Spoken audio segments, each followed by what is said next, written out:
Hi, പുതിയൊരു വീഡിയോയിലേക്ക് സ്വാഗതം. ഇന്ന് വന്നിട്ടുള്ളത് ചൂറോസിൻ്റെ റെസിപ്പി ആയിട്ടാണ്. ഇത് നല്ല ഈസി ആയിട്ട് പെർഫെക്റ്റ് ആയിട്ട് ഉണ്ടാക്കിയെടുക്കാൻ പറ്റുന്ന ഒരു രീതിയിലാണ് കാണിച്ചിട്ടുള്ളത്. അപ്പോൾ വീഡിയോ ഫുള്ളായിട്ട് കാണുക. വീഡിയോ ഇഷ്ടമാവുകയാണെങ്കിൽ ഒന്ന് ലൈക്ക് ചെയ്തിട്ട് സപ്പോർട്ട് ചെയ്യുക. അതുപോലെ സബ്സ്ക്രൈബ് ചെയ്യാൻ പറ്റുവാണെങ്കിൽ ഒന്ന് സബ്സ്ക്രൈബ് ചെയ്യണേ.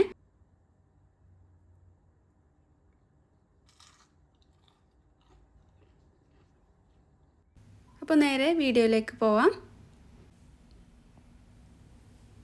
ഫ്ലെയിം ഓൺ ചെയ്തിട്ട് ഇതിലേക്ക് ഒരു പാത്രം വെച്ച് കൊടുക്കുന്നുണ്ട്. ഇനി ഇതിലേക്ക് 1 കപ്പ് വെള്ളം ചേർത്ത് കൊടുക്കാം. ഞാനിവിടെ 250 ml കപ്പിൽ 1 കപ്പ് വെള്ളമാണ് എടുത്തിട്ടുള്ളത്. നിങ്ങളുടെ കപ്പളവില്ലെങ്കിൽ ഏതെങ്കിലും ബൗൾ എന്തെങ്കിലും യൂസ് ചെയ്താൽ മതി. 2 ടേബിൾ സ്പൂൺ ബട്ടർ ചേർത്തിട്ടുണ്ട്. ഇനി ഈ ബട്ടറൊക്കെ ഒന്ന് മെൽറ്റ് ആവണം. ഈ വെള്ളം ഒന്ന് നന്നായിട്ടൊന്ന് തിളച്ച് തുടങ്ങുമ്പോൾ ഇതിലേക്ക് മാവിട്ട് കൊടുക്കാം. അപ്പോൾ ഞാനിവിടെ ഒരു 1/2 ടീസ്പൂൺ ഉപ്പും ചേർത്ത് കൊടുത്തിട്ടുണ്ട്, ഒരു ടേസ്റ്റ് ബാലൻസ് ചെയ്യാനായിട്ട്. എന്നിട്ട് ഇതിലേക്ക് മധുരത്തിന് വേണ്ടിയിട്ട് 3 ടേബിൾ സ്പൂൺ പഞ്ചസാരയാണ് ചേർക്കുന്നത്. നിങ്ങൾക്ക് കൂടുതൽ മധുരം വേണമെങ്കിൽ 1 ടേബിൾ സ്പൂണൂടെ അധികത്തിൽ ചേർത്ത് കൊടുക്കുക. ഇനി ഈ പഞ്ചസാരയൊക്കെ ഒന്ന് മെൽറ്റായി കിട്ടണം. അപ്പോൾ ഒന്ന് മിക്സ് ചെയ്ത് കൊടുക്കാം. ഈ വെള്ളം ഒന്ന് നന്നായിട്ട് തിളച്ച് തുടങ്ങുമ്പോൾ ഇതിലേക്ക് മൈദ ചേർത്ത് കൊടുക്കാം.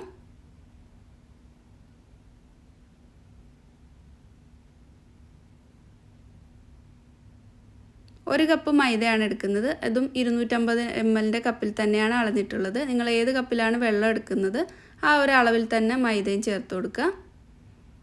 ലോ ഫ്ലെയിമിലിട്ടിട്ട് ഇത് നന്നായിട്ടൊന്ന് മിക്സ് ചെയ്ത് ഒരു 2 മിനിറ്റ് ഒന്ന് മിക്സ് ചെയ്ത് കൊടുക്കണം.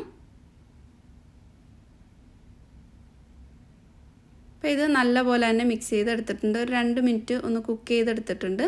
ഇനി ഫ്ലെയിം ഓഫ് ചെയ്തിട്ട് ഇതൊന്ന് ചെറുതായിട്ടൊന്ന് ചൂട് പോകണം. ഒരുപാട് ചൂടിൽ ഇതിലേക്ക് മുട്ട ചേർത്ത് കൊടുക്കരുത്. അപ്പോൾ ഒന്ന് ഇതുപോലെ ഒന്ന് മിക്സ് ചെയ്ത് കൊടുത്തു കഴിഞ്ഞാൽ പെട്ടെന്ന് അങ്ങ് ചൂട് പോയി കിട്ടും. ചെറിയ ചൂടുണ്ടെങ്കിൽ കുഴപ്പമൊന്നുമില്ല. ഞാനിവിടെ ഒരു വലിയ മുട്ട ചേർത്ത് കൊടുത്തിട്ടുണ്ട്. എന്നിട്ട് അതിലേക്ക് 1 ടീസ്പൂൺ വാനില എസൻസ് ചേർത്ത് കൊടുക്കാം. എന്നിട്ട് ഇതിന് ഈ മുട്ടയും വാനില എസൻസും കൂടെ ഒന്ന് മിക്സ് ആക്കിയിട്ട് ഈ ഒരു മാവിലേക്ക് നല്ലപോലെ ഒന്ന് മിക്സ് ചെയ്തെടുക്കാം. നിങ്ങൾക്ക് വേണമെങ്കിൽ ഇത് ബീറ്റർ യൂസ് ചെയ്തിട്ടും ചെയ്യാവുന്നതാണ്. ഞാനിപ്പോൾ ഈ സ്പാച്ചില വെച്ചിട്ടാണ് മിക്സ് ചെയ്തെടുക്കുന്നത്. അല്ലെങ്കിൽ ഒരു കൈ കൊണ്ട് മിക്സ് ചെയ്തെടുത്താലും എളുപ്പമായിരിക്കും. അപ്പോൾ ആ ഒരു മുട്ട മിക്സ് ചെയ്തെടുത്തിട്ടുണ്ട്. ഇനി ഈ അടുത്ത മുട്ട ചേർക്കുമ്പോൾ കുറേശ്ശെയായിട്ടാണ് ചേർത്ത് കൊടുക്കുന്നത്. 2 പ്രാവശ്യമായിട്ടാണ് ചേർത്ത് കൊടുക്കുന്നത്. നമ്മൾ എടുക്കുന്ന മുട്ടയുടെ വലുപ്പം അനുസരിച്ച് ഇതിലേക്ക് ചേർക്കുന്നതിൻ്റെ അളവ് വ്യത്യാസം ഉണ്ടാവും. ഞാനിപ്പോൾ വലിയ മുട്ടയാണ് എടുത്തിട്ടുള്ളത്, അതുകൊണ്ട് 2 എണ്ണമാണ് ചേർത്ത് കൊടുക്കുന്നത്. നിങ്ങളുടെ അടുത്ത് ചെറിയ മുട്ടയൊക്കെ ആണെങ്കിൽ ഒരു 3 മുട്ട ചേർത്ത് കൊടുക്കണം. ഇത് നമ്മൾ പൈപ്പിംഗ് ബാഗിലേക്ക് ഇട്ടിട്ട് ഒന്ന് പൈപ്പ് ചെയ്യാൻ പാകത്തിനുള്ള ഒരു കൺസിസ്റ്റൻസി ആവുന്നത് വരെ മുട്ട ചേർത്ത് കൊടുക്കുക.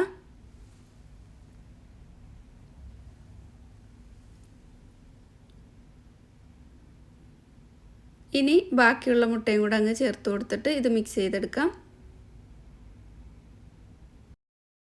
ഈ ഒരു പാകത്തിന് മിക്സ് ചെയ്തെടുത്തിട്ടുണ്ട്. അപ്പോൾ നിങ്ങൾക്ക് പൈപ്പ് ചെയ്യാൻ ബുദ്ധിമുട്ടാണെങ്കിൽ കുറച്ചും കൂടെ മുട്ട ചേർത്ത് കൊടുക്കുക. മുട്ട ചേർത്ത് കൊടുക്കുമ്പോൾ നേരെ ഒരു മുട്ട ഇതിലേക്ക് ചേർക്കരുത്. ഒന്ന് മിക്സ് ചെയ്തിട്ട് കുറച്ച് ചേർത്ത് കൊടുത്ത് കൺസിസ്റ്റൻസി ചെക്ക് ചെയ്തിട്ട് ബാക്കിയും കൂടെ ചേർത്ത് കൊടുത്താൽ മതി. ഞാനിവിടെ ഒരു ബട്ടർ പേപ്പർ എടുത്തിട്ടുണ്ട്. അതിലേക്ക് ഒന്ന് പൈപ്പ് ചെയ്ത് കൊടുത്തിട്ട് അതിൽ നിന്നാണ് എടുത്ത് എണ്ണയിലേക്ക് ഇട്ട് ഫ്രൈ ആക്കി എടുക്കുന്നത്. അപ്പോൾ സ്റ്റാറിൻ്റെ നോസിൽ എടുത്തിട്ട് അതൊരു പൈപ്പിംഗ് ബാഗിലേക്ക് ഇട്ട് കൊടുത്തിട്ടുണ്ട്. ഇത് പൈപ്പ് ചെയ്യാൻ വേണ്ടിയിട്ട് 2 പൈപ്പിംഗ് ബാഗ് എടുത്തിട്ട് അതിലേക്ക് വേണം നോസിൽ ഇട്ട് കൊടുക്കാൻ. അല്ലെങ്കിൽ ഇത് നമ്മൾ പൈപ്പ് ചെയ്യുന്ന സമയത്ത് ആ ഒരു പൈപ്പിംഗ് ബാഗ് കട്ടി കുറവാണെങ്കിൽ പൊട്ടിപ്പോകാനുള്ള ചാൻസ് ഉണ്ട്. ഇനി ഈ ഒരു ബട്ടർ പേപ്പറിലേക്ക് പൈപ്പ് ചെയ്ത് കൊടുക്കുന്നുണ്ട്. നിങ്ങൾക്ക് നേരെ തന്നെ എണ്ണയിലേക്ക് ഇട്ടിട്ട് ഫ്രൈ ആക്കി എടുക്കാവുന്നതാണ്. 2 രീതിയിൽ ഞാൻ കാണിക്കുന്നുണ്ട്. ഇത് ആദ്യം ഒന്ന് പൈപ്പ് ചെയ്ത് കൊടുക്കുന്നുണ്ട്. അപ്പോൾ നിങ്ങൾക്കിത് മാവ് കൂടുതൽ ലൂസായിട്ടിരിക്കുകയാണെങ്കിൽ ഇങ്ങനെ ബട്ടർ പേപ്പറിലേക്ക് പൈപ്പ് ചെയ്തിട്ട് എണ്ണയിലേക്ക് ഇട്ട് ഫ്രൈ ആക്കാൻ ബുദ്ധിമുട്ടായിരിക്കും. അപ്പോൾ നേരെ തന്നെ എണ്ണയിലേക്ക് പൈപ്പ് ചെയ്ത് കൊടുത്താൽ മതി. ഇത് കുറച്ച് ടൈറ്റായിട്ടാണുള്ളത് മാവ്. അപ്പോൾ അതുകൊണ്ട് ഞാൻ ഈ ബട്ടർ പേപ്പറിലേക്ക് പൈപ്പ് ചെയ്തിട്ട് അത് കൈ കൊണ്ടെടുത്ത് എണ്ണയിലേക്ക് ഇട്ട് ഫ്രൈ ആക്കുന്നുണ്ട്. അപ്പോൾ എണ്ണ ചൂടാകാനായിട്ട് വെച്ചിട്ടുണ്ട്. ഒരു മീഡിയം ഫ്ലെയിമിൽ എണ്ണ ചൂടാക്കി എടുക്കുക. ഒരുപാട് ഫ്ലെയിം കൂട്ടിയിട്ടിട്ട് എണ്ണ ചൂടാക്കി എടുക്കരുത്. ഈ ഒരു ചൂറോസ് ഒന്ന് കോട്ട് ചെയ്തെടുക്കാൻ വേണ്ടിയിട്ട് ഞാൻ കുറച്ച് പഞ്ചസാരയും സിനമൺ പൗഡറും കൂടെ ഒന്ന് മിക്സ് ചെയ്തെടുക്കുന്നുണ്ട്. എണ്ണ ചൂടായിട്ടുണ്ട്. ഈ ഓരോന്നും പൈപ്പ് ചെയ്ത് വെച്ചിട്ടുള്ളത് ഇതുപോലെ കൈകൊണ്ട് എടുത്തിട്ട് എണ്ണയിലേക്ക് ഇടാം. അപ്പോൾ കയ്യിൽ ഒട്ടിപ്പിടിക്കാതിരിക്കാനായിട്ട് കുറച്ച് എണ്ണയൊന്ന് കയ്യിൽ ഒന്ന് സ്പ്രെഡ് ചെയ്ത് കഴിഞ്ഞാൽ ഒട്ടിപ്പിടിക്കാതെ നമുക്ക് എണ്ണയിലേക്ക് ഇട്ട് കൊടുക്കാൻ പറ്റും. മാവ് കുറച്ച് ടൈറ്റായിട്ടുള്ളതുകൊണ്ടാണ് ഇങ്ങനെ ചെയ്തെടുക്കാൻ പറ്റുന്നത്. ഇങ്ങനെ ചെയ്യുമ്പോൾ ചൂറോസ് പെർഫെക്റ്റ് ഒരു ഷേപ്പിലൊക്കെ കിട്ടും. പിന്നെ നമുക്ക് കൈയൊന്നും ചൂടാകാതെ എണ്ണയിലേക്ക് ഇങ്ങനെ ഇട്ട് കൊടുക്കാൻ പറ്റും. നമ്മൾ നേരിട്ട് പൈപ്പിംഗ് ബാഗിൽ നിന്ന് പൈപ്പ് ചെയ്ത് എണ്ണയിലേക്ക് ഇട്ട് കൊടുക്കുമ്പോൾ കൈ ചൂടൊക്കെ തട്ടാനുള്ള ചാൻസ് ഉണ്ട്. അപ്പോൾ അങ്ങനെയുള്ളവർക്ക് ഇതുപോലെ ചെയ്യാം. അപ്പോൾ ആദ്യം ഇട്ടത് നന്നായിട്ട് ഒന്ന് ഫ്രൈ ആക്കി എടുത്തിട്ടുണ്ട്. ഒന്ന് ഇളക്കി കൊടുത്തിട്ട് തന്നെ ഫ്രൈ ചെയ്തെടുക്കണം. എങ്കിൽ മാത്രമേ എല്ലായിടവും നന്നായിട്ട് ഫ്രൈ ആയി കിട്ടൂ. മാവ് കുറച്ച് ലൂസായിട്ട് പൈപ്പ് ചെയ്യാൻ ഈസി ആയിട്ട് ചെയ്യുകയാണെങ്കിൽ ഇതുപോലെ ഒന്ന് നേരെ പൈപ്പിംഗ് ബാഗിൽ നിന്ന് ഇതുപോലെ എണ്ണയിലേക്ക് ഇട്ടിട്ട് ഫ്രൈ ആക്കി എടുത്താലും മതി. അപ്പോൾ ഒരു കത്രികയോ അല്ലെങ്കിൽ കത്തി കൊണ്ടോ ഒന്ന് മുറിച്ച് ഇട്ട് കൊടുത്തിട്ട് വേണം ഫ്രൈ ചെയ്തെടുക്കാനായിട്ട്. കത്രിക എടുക്കുകയാണെങ്കിൽ അത് ഇടയ്ക്കൊന്ന് കുറച്ച് വെള്ളത്തിൽ ഡിപ്പ് ചെയ്തിട്ട് വേണം ഇത് കട്ട് ചെയ്ത് കൊടുക്കാൻ, അല്ലെങ്കിൽ ആ കത്രികയിലേക്ക് മാവ് ഒട്ടിപ്പിടിക്കും. അപ്പോൾ നിങ്ങൾക്ക് ഏതാണ് ഈസി ആയിട്ടുള്ളതെന്ന് വെച്ചാൽ ആ രീതിയിൽ ചെയ്യുക. ഒന്നുകിൽ ബട്ടർ പേപ്പറിലേക്ക് കുറച്ച് പൈപ്പ് ചെയ്ത് വെച്ചിട്ട് ഫ്രൈ ആക്കി എടുക്കുക, അല്ലെങ്കിൽ നേരെ തന്നെ ഈ എണ്ണയിലേക്ക് പൈപ്പ് ചെയ്ത് കൊടുത്തിട്ടും ഫ്രൈ ചെയ്തെടുക്കാം. ഇതേപോലെ നല്ലൊരു കളറാകുമ്പോൾ എണ്ണയിൽ നിന്നും കോരി മാറ്റാം. ഒരു മീഡിയം ലോ ഫ്ലെയിമിനും ഇടയിലാക്കി വെച്ചിട്ട് വേണം ഫ്രൈ ചെയ്തെടുക്കാൻ. ഒരുപാട് ഫ്ലെയിം കൂട്ടിയിട്ടിട്ട് ഫ്രൈ ചെയ്ത് കഴിഞ്ഞാൽ കളറൊക്കെ ചേഞ്ച് ആയി പോകും. അപ്പോൾ അത് പ്രത്യേകം ഒന്ന് ശ്രദ്ധിക്കണം. അപ്പോൾ ടേസ്റ്റും മാറും.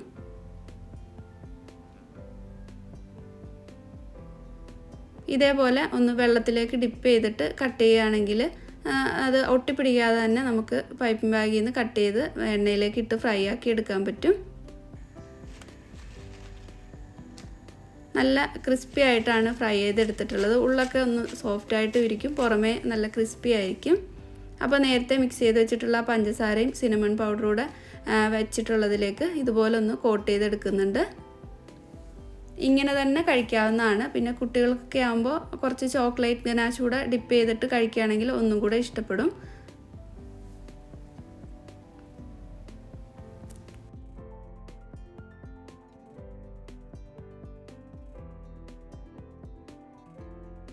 അപ്പോൾ എല്ലാം ഫ്രൈ ചെയ്തെടുത്തിട്ടുണ്ട്. ഇതൊരു പ്ലേറ്റിലേക്ക് ഇങ്ങനെ ഒന്ന് അറേഞ്ച് ചെയ്ത് കൊടുക്കാം.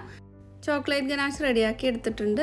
ഞാനിവിടെ ഒരു 1/2 കപ്പ് വിപ്പിംഗ് ക്രീം ചൂടാക്കിയിട്ട് അതിലേക്ക് ഒരു 1/4 കപ്പ് ചോക്ലേറ്റ് കൂടി ഇട്ട് ഒന്ന് മെൽറ്റാക്കി എടുത്തിട്ടുള്ളതാണ്. ഇതിൽ പഞ്ചസാരയും സിനമൺ പൗഡറും ഒക്കെ കോട്ട് ചെയ്തെടുത്തതുകൊണ്ട് അങ്ങനെ തന്നെ കഴിക്കാനും നല്ല ടേസ്റ്റാണ്. സിനമണിൻ്റെ ടേസ്റ്റൊക്കെ വരുമ്പോൾ ഈ ഒരു സ്നാക്ക് റെഡിയാക്കി എടുക്കാൻ കൂടുതൽ സമയമൊന്നും വേണ്ട, പെട്ടെന്ന് തന്നെ നമുക്ക് ഉണ്ടാക്കിയെടുക്കാൻ പറ്റും. സാധാരണ എല്ലാ വീട്ടിലുള്ള കുറച്ച് സാധനങ്ങളൊക്കെ തന്നെ മതിയാവും ഇത് ചെയ്തെടുക്കാനായിട്ട്. അപ്പോൾ ഈ രീതിയിൽ ഒന്ന് ചെയ്ത് നോക്കണേ.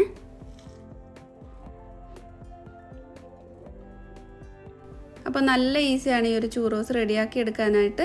നല്ല പെർഫെക്റ്റായിട്ട് ഉണ്ടാക്കിയെടുക്കാനും പറ്റും. നല്ല ടേസ്റ്റാണ്. കുട്ടികൾക്കും വലിയവർക്കും ഒക്കെ ഒരുപാട് ഇഷ്ടപ്പെടുന്ന ഒരു ടേസ്റ്റാണ്.